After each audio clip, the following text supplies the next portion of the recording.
আলাইকুম, আশা করি সবাই ভালো আছেন। আমি আলহামদুলিল্লাহ ভালো আছি।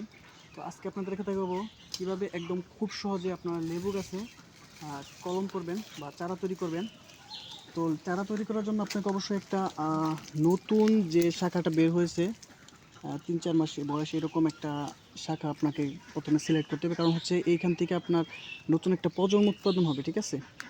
তো এরপর এটা এরকম 1 ইঞ্চি বা 1.5 ইঞ্চি যতটুকু সম্ভব আপনি এরকম খাল উঠাই নেবেন একদম সুন্দর করে।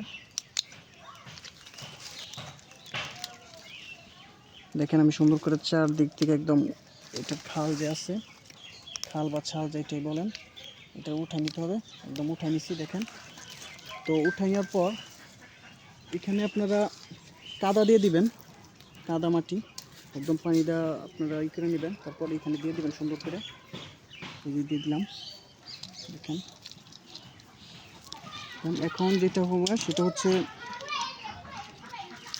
এখন এটাকে সুন্দর করে পলিথিন দিয়ে আপনারা পেঁচিয়ে নেবেন, যাতে এখানে কোনো পানি বা বাইরের হাওয়া না যায়, ভিতরে একদম টাইট করে দেখেন সুন্দর পেঁচিয়ে নিচ্ছি।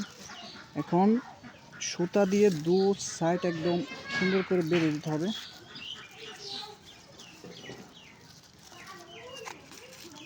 দেখেন আমি দু সাইড একদম সুন্দর করে বেঁধে দিলাম।